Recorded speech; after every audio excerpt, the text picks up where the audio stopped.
সম্মানিত দর্শক শ্রোতা, আসসালামু আলাইকুম। আজকে আপনাদের সামনে আরো একটি নতুন ভিডিও নিয়ে উপস্থাপনা করতে যাচ্ছি যে ইসলামী আন্দোলনে যোগ দিলেন হিন্দু ধর্মের 8 জন।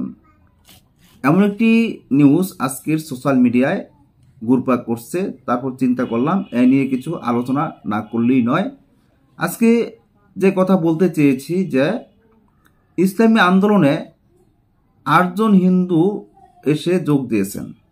এখন 8 জন হিন্দু ধর্মের মানুষ যদি ইসলামী আন্দোলনে যোগ দেয়, এভাবে যোগ দিলে তো আমার মনে হয় হলো না। যদি ইসলামী আন্দোলন তো একটা মহা আন্দোলন, তারা যেদিকে যায় সেদিকে কিন্তু তারা ইসলাম প্রচারের আন্দোলন করে। তারা অলিভক্ত মানুষ, পীরধরা মানুষ। তারা যদি ইসলামী আন্দোলনে 8 জন হিন্দুকে এনে যোগদান করায়, তাহলে তো এটা আমরা মনে করি সবচেয়ে উত্তম কাজ হয়েছে। তো আমাদের দেখতে হবে যে 8 জন লোক ইসলামী আন্দোলনে যোগ দিয়েছেন, তারা কি ইসলাম ধর্ম গ্রহণ করেছেন কিনা। এখন ইসলাম ধর্ম গ্রহণ না করে যদি ইসলামী আন্দোলনে যোগ দেয়, তাদের সাথে যোগ দিয়ে তারা ইসলামের আন্দোলন করবেন। এখন তাদের সাথে যোগ দিয়ে যদি ইসলামের আন্দোলন করেন, আবার বাড়িতে গিয়ে যদি তারা মূর্তি পূজা করেন, এটা তো মনে করি যে ইসলামী আন্দোলনের সাথে তারা সম্পৃক্ত হলো না। আমাদের মহানবী হযরত মুহাম্মদ সাল্লাল্লাহু আলাইহি সাল্লাম নিষেধ করেছেন, আবার যদি তারা সেই মূর্তি পূজায় গিয়ে সম্পৃক্ত থাকে, তাহলে তো এটা হলো না। এখন দেখা যাচ্ছে যে আমাদের বাংলাদেশের অলিয়া আউলিয়াদের মাজার ভাঙচুর করে হিন্দু ধর্মের যেই পূজা, সে পূজা মণ্ডপ পাহারা দিবে, এমন ধরনের উদ্যোগ নিয়েছেন আমাদের দেশের আলেম ওলামারা। এখন এই ধরনের কাজ কেন করবেন? যেখানে আল্লাহর অলিয়া উলিয়ার মাজার আছে, সেখানে কিন্তু সকল মুসলমানরাই কিন্তু সেখানে যায়। সেখানে মুসলিমরা গিয়ে মাজার জিয়ারত করে, নামাজ পড়ে, ইবাদত করে, দোয়া দুরুদ পড়ে। এখন দেখা যাচ্ছে অলিয়া আউলিয়াদের ভক্ত যারা, তাদের উপরে শুরু হচ্ছে নির্যাতন। এবং যারা অলিয়া উলিয়া ভক্ত, তারা তো সেখানে যায় আল্লাহকে রাজি খুশি করার জন্য, কিন্তু সেখানে একটা কথাই বলে যে সেখানে যাইয়া শিরক করে সিজদা দেয়।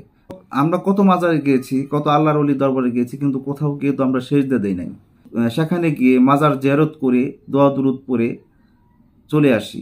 এখানে যে আল্লাহর অলি ঘুমিয়ে আছে, ওনার কাছে তো আমরা কিছু চাই না। আমরা আল্লাহর অলি দরবারে এসে আল্লাহর অলির মাজার জিয়ারত করে আল্লাহর অলির জন্য দোয়া করি, এবং আল্লাহর কাছে আমরা অনেক কিছুই চাওয়া পাওয়ার আছে।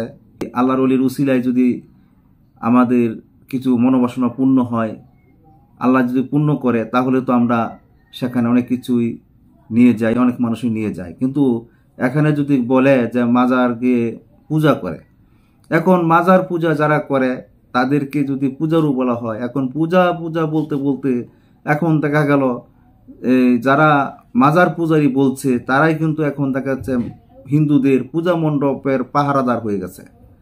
যারা আল্লাহর অলিদের বিরোধিতা করে, তাদের দিনকান কিন্তু ভালো যায় না। যে কথা বলতে চেয়েছি যে ইসলামী শাসনতন্ত্র আন্দোলনের যে 8 জন হিন্দু এসে যোগদান করেছেন, তারা কি ইসলাম ধর্ম গ্রহণ করেছেন কিনা, তারা কি মুসলিম হয়েছেন কিনা। এখন যদি তারা ইসলামী আন্দোলনে এসে ইসলামের আন্দোলন করে হিন্দু মানুষ হয়ে, তারা যদি আবার বাড়িতে গিয়ে মূর্তি পূজা করে, তাহলে তো এটা হলো না।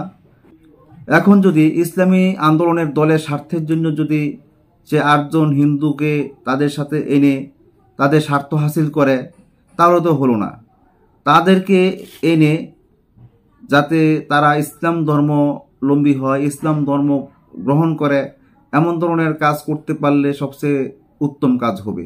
আর যদি তাদেরকে সাথে নিয়ে তাদের যে আশা, যে উদ্দেশ্য, তা যদি হাসিল হয়, তারপর যদি তাদেরকে ঠেলে ফেলে দেওয়া হয়, তাহলে তো হলো না। এখন আপনারা দেখতে পাচ্ছেন গত কয়েকদিন ধরে দেখা যাচ্ছে যে হিন্দুদের পূজা বন্ধের দাবি জানাচ্ছেন, মিটিং মিছিল করিতেছেন, পূজা হতে দেবেও না, বাংলাদেশের মাঝে পূজা হতে দেব না, এমন ধরনের স্লোগান রাস্তাঘাটে, উত্তরায়ও এমন ধরনের একটা স্লোগান বের হয়েছে যে কিছু আলেম ওলামা আছে, তারা এই ধরনের মিছিল নিয়ে বের হয়েছে। হিন্দুদেরকে যদি এভাবে নিষেধ করা হয়, তাহলে তো হলো না। এখন হিন্দুদেরকে আবার এদিক দিয়ে অত্যাচার করবে, নির্যাতন করবে, আবার তাদেরকে টেনে এনে তাদের সাথে যোগদান করিয়ে তাদেরকে হেফাজতে রাখবে, তাদেরকে নিরাপত্তা দেবে, এটা তো হলো না। তারা যেভাবে স্বাধীনভাবে চলতে পারে সেই স্বাধীনতা তাদেরকে দিতে হবে। এখন আমরা তো স্বাধীন দেশের নাগরিক, এখন স্বাধীন দেশের নাগরিক হয়ে যদি স্বাধীনতা না পাই তাহলে তো হলো না। শুধু 8 জন লোককে ইসলামী আন্দোলনে যোগদান করালেই চলবে না, তাদেরকে ইসলামের পথে আনতে হবে, তাদেরকে বোঝাতে হবে ইসলাম ধর্ম হলো শান্তির ধর্ম। এখানে ইসলামী আন্দোলনে যোগ দিয়েছেন 8 জন হিন্দু ধর্মের মানুষ। এখন হিন্দু ধর্মের মানুষ 8 জন যে যোগ দিয়েছেন তারা কারা? তারা হলো অপূর্বশীল, তন্ময়শীল, অভিনয়শীল, বাবুলশীল, তরুণশীল, বরুণশীল, তপন ভক্ত ও দীপক ভক্ত। এখানে এই 8 জন কিন্তু ইসলামী আন্দোলনে যোগ দিয়েছেন। তারা সবাই কিন্তু শীল, আর 2 জন হচ্ছে ভক্ত।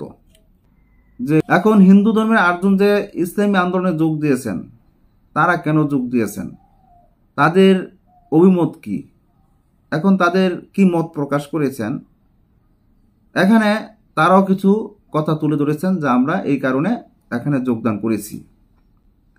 যে ইসলামী আন্দোলনের বাংলাদেশে যোগ দেওয়া বাবুলশীল বলেন, সব দল দেখেছি, সবার থেকে আমার এই দল ভালো লেগেছে তাই যোগদান করলাম। অভিনয়শীল বলেন, দলটির কেউ আজ পর্যন্ত কোনো দুর্নীতি বা কাউকে অত্যাচার করেনি, তাই মন থেকে ভালো লাগার কারণেই যোগদান করেছি।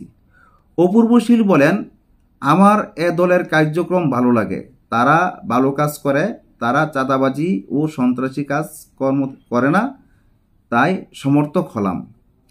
তো এখানে দেখা গেল তারা এই কয়েকজনে এমন ধরনের কিছু মত প্রকাশ করেছেন যে ভালো লাগার কথা, যে যাকে ভালো লাগে তার কাছেই যায়, কিন্তু ভালো লাগার মানুষকে তো ভালোবাসবেই।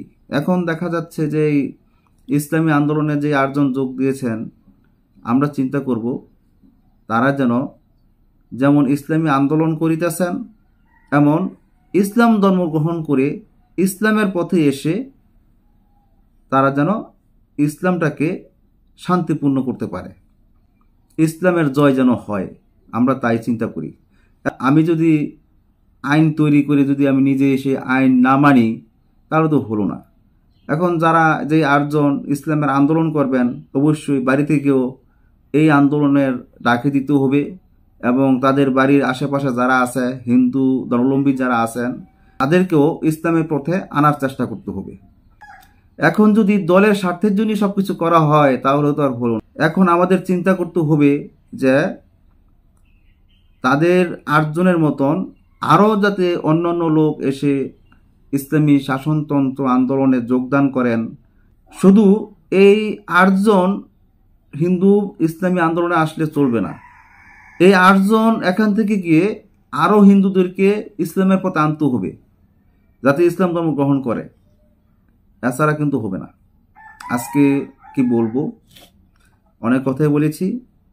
সর্বশেষ কথা হলো, ইসলামী আন্দোলনের দলটির কেন্দ্রীয় যুগ্ম মহাসচিব ও দলের মুখপাত্র মাওলানা গাজী আতাউর রহমান বলেন, সারা দেশে আমাদের ভালো কাজের অনুপ্রাণিত হয়ে 1000-এর মতো অন্য ধর্মাবলম্বী সমর্থক আছে, তারা আমাদের কাছে নিরাপদ আছে এবং থাকবে।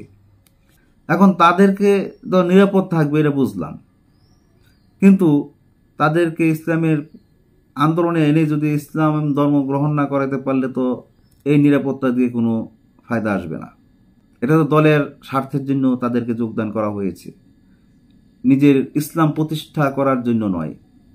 কি বলবো, আজ এই পর্যন্তই। আল্লাহ হাফেজ।